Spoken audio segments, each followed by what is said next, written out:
Hey guys, so today I'm going to talk all about exclusively pumping. This video is going to be all over the place. Side note, I did not think through how I wanted to word everything, but it is helpful information. I've been exclusively pumping for almost 2 months now, so I have some kind of experience, but I first want to start off by saying I am not a board certified lactation consultant. So I do not know everything. This is just my experience, what's been working for me, and some tips that might help you. So there's lots of different pumps out there. There's lots of different options to use. I don't recommend buying an expensive pump until you know your supply is good and you're going to keep pumping. I know pumping can be really tedious. It's annoying. Even I get annoyed. Sometimes I'm surprised I've made it this far. So the pumps that I use 2 different pumps. So the first pump that I was started off with is the Medela pumping style. So this pump I got for free through my insurance. It works really good. I don't see anything wrong with it. It's just a bulky thing that you gotta take around. So there are 2 options to use it. You can connect it to the wall, or you can use the battery pack if you want to walk around with it. And the way that this pump works is you can plug the tubes in, then you connect the tubes to the flange. So I used this one for a little over a month, and this is the only pump I used. At first, I would just pump one side because you can use only one pump or you can pump both sides at the same time. And it was hard to hold both sides to your breast and pump at the same time. So it was easier for me to just use one at a time. And then while I was pumping one breast, I would use my Haakaa pump. If you don't have one of these, I swear these are awesome. They're really good too if you have a clogged duct. It gets out those clogged ducts. So I would just pump one side and then I would have the Haakaa on the other side and catch my leakage that way and then switch off. You really get the most from pumping if you massage your breast while pumping. So this pump works really good. And if you pump, you don't want to use the highest speed. Start off on a low speed, massage your breast, and as soon as milk starts coming out of the pores, then you want to press the expression button. For example, this is the knob to turn it up the speed, and then you can slowly see what's comfortable for you. And then the expression button is right here, and you don't press that until you start having milk coming out. Then it will like suck it out even more. What I noticed was helpful was just massaging my breast. So that's what I would do, is massage my breast while it's pumping. And you don't want to stop pumping until you don't really see any more milk come out. And then I read somewhere that said, and 5 minutes longer after that. Sometimes I don't pump for 5 minutes longer, but you want to make sure you keep your supply up because that's really important.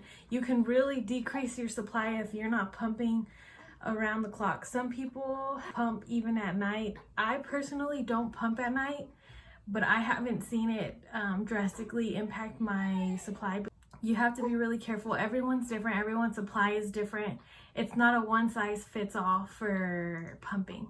You might have to pump every 2 hours, sometimes every 3 hours. 2 to 3 hours is usually what people do, and some people who are really strict with themselves follow a strict schedule. So you can set up a schedule. I personally, when I wake up is when I do my first pump, and I make sure that I use my pumping style. So I did that for about a month and I got sick of it. I got sick of being connected to the wall. It really sucks.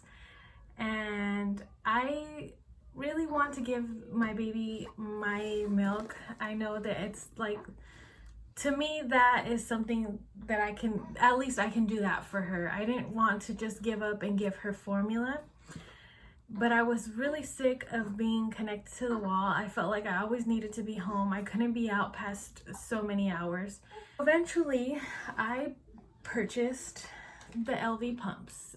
There are many portable pumps. These aren't the only ones. I know these are really expensive and I bought these out of pocket.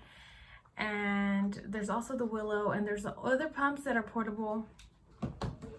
Even though the Pump N Style has the battery pack, I did not want to walk around with these pumps sticking out like this. I mean, some people are okay with doing that and they put a cover over themselves. I give kudos to them. Anyone who pumps, I give kudos to them because it's not an easy task. So throughout the day, I will use the Pump N Style in the morning and at night. And then I use my LVs throughout the day. These are awesome. There's pros and cons about portable pumps, especially these hands-free ones. I might be doing a review on these pretty soon. I've only had them for about a week. My goal is to pump for 6 months at least. So that's why I purchased these, because I was going crazy being stuck to the wall. Another thing that I found helpful with pumping is a pumping bra. Sorry, I'm all over the place. I should have bought one of these sooner, but I didn't get one of these until a month later because someone gave me theirs. And this thing is awesome. It helps you maximize your output. So I thought I was getting a nice output with just doing one pump at one boob and then the Haakaa on the other, but no, I was wrong. Having this pumping bra really helped a lot.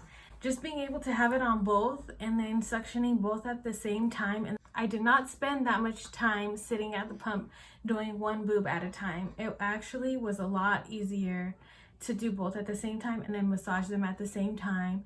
And then you can see how each breast is different and see what's the output that you're getting for each one.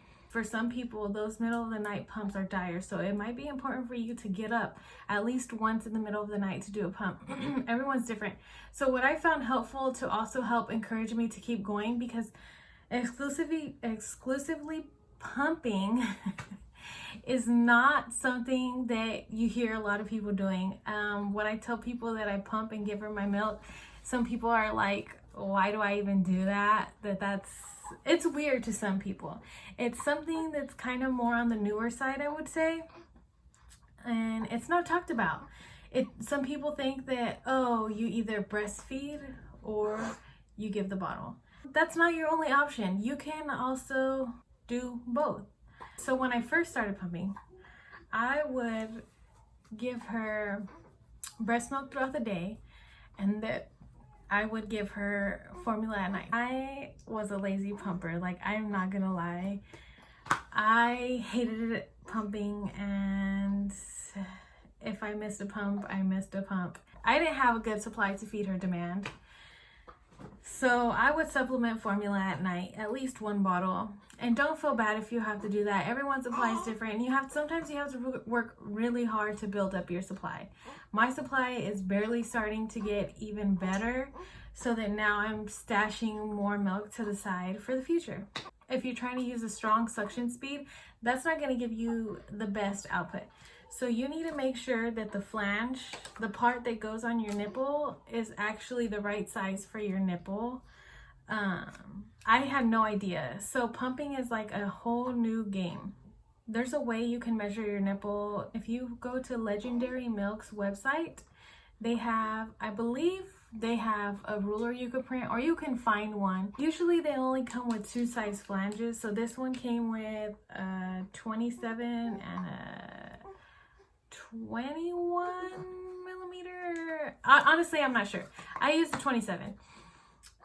But you want to make sure you're using the right flange, because if you're using a flange that's too big, you're not going to get much milk. If you're using a flange that's too small, you're going to hurt your nipples, and your nipples are already going to be sore from pumping. Not everyone has the right fit. Just because your boobs are big doesn't mean you have the most milk. It doesn't mean you need the biggest flange size. Everyone's nipple size are different. It's based off your nipple and how it is when it suctions. There's a lot that goes into pumping. So what I noticed was I made sure that I had the right flange that fits me. And each boob might require a different flange for each side. So another thing I did was follow a group called the LV support group or something like that.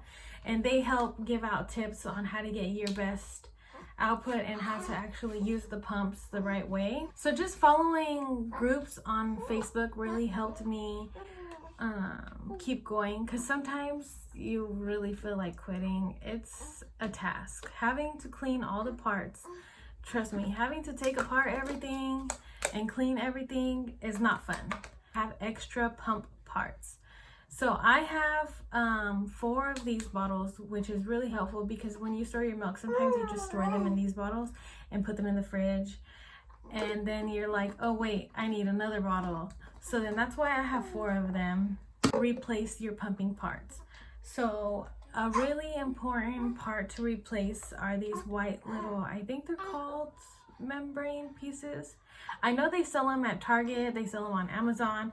But if you're pumping all the time, you want to replace these at least once a month. You can tell they're no good once they start lifting and aren't closed. There's examples online, but you want to make sure that you replace your parts, or else your pump is not going to work the way that it should. And then you're going to think it's something wrong with you, when in actuality, maybe you have the wrong flange size or you need to replace your parts.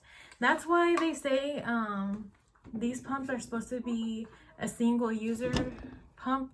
So you have to make sure that you don't buy these used. I mean, you can, but you're not supposed to. You can always replace certain parts. They sell all the parts online. So Legendary Milk is a company. They make supplements for milk supply, fenugreek free. So you guys can look into that if you want. But aside from that, they offer really good, helpful information on how to get the best out of pumping, how to measure your breast, and how to tell if your nipple actually fits the flange that you're using. They actually give you videos showing you how your nipple should look and if it's not correct sizing. So basically, you want to make sure if you're gonna start exclusively pumping, what I found helpful is to make sure your flange is the right size for your nipple. If it's not, you're gonna either have him be in a lot of pain or you're not gonna get the best output. You want to make sure you have extra pumping parts, or else you're gonna be stuck cleaning everything all the time. And if you plan on exclusively pumping long term, you want to get something that's hands free. There's also like pumps where it's like a little pack where you press to power it, but you still use like a bottle system. I know there's something that a lot of people use. It's called the Freemie cups, and they're just like round cups that you put on your breast around your nipple. Or there's also the LV and the Willow, which are very expensive, so you have to be sure you want to spend the price on that. I know it was hard for me to finally cave in. I was looking around and I did not want to spend the money, so I caved in, and I did, because I plan on pumping at least 6 months. Maybe I'll check in and see how long I ended up pumping, or if I'm planning on pumping even longer than 6 months. Right now I am completing 2 months, so we will see. Another thing that I found really helpful was getting a pitcher. It's called the pitcher method. Basically, you just store your milk in a pitcher, and this is the Munchkin brand pitcher. It has a little stir inside, so it mixes your milk, so you can mix your milk real quick and then pour it into your bottles. This is really helpful for me. I like to keep my milk in there that I make for the day and pour it in throughout the day, so I can see exactly. It tells you how many ounces you might have made throughout the day, and then you can keep track of how many ounces you give your baby if you're into that. It makes it easier for my milk to be in one place, and I know my milk is not just going to spill out on accident, because when you pull up the top, it opens it and you have to move it to the side to pour out the milk, and then you just close it back up, so if it falls, your milk is not going to spill out. Keep an eye out for a video on how to maximize your supply. I will be making a video on what tips worked for maximizing my supply. hopefully you found this video helpful. I'm not sure. I feel like I was rambling a lot. My baby's starting to get fussy. So I'm gonna go, and hopefully this video makes sense and is helpful. Make sure you follow groups that will help encourage you with going. I mean, maybe you'll find a pumping partner. I don't know. Follow a schedule to keep your supply up, and you got this, mama. You got this. I mean, I lasted already almost 2 months, and I don't know how. It's pretty hard. It's frustrating. I know. I'm living it. And it's really hard to pump with a wall pump when you got a baby. So, do what's best for you. Do what's best for your baby. Don't be sad if you got a supplement. Don't be sad if you want to quit and just get formula. As long as your baby's happy, as long as your mental health is great, you're doing a good job. All right? And don't be scared to ask for help, because being a mom is hard. Really hard. It's not easy. All right. I'm going to get to my baby. Thanks for watching. If you liked it, subscribe, I guess. I don't know. I'll be doing an LV review soon. I promise. Hopefully my baby's not fussy. Thank you for watching. Bye, guys.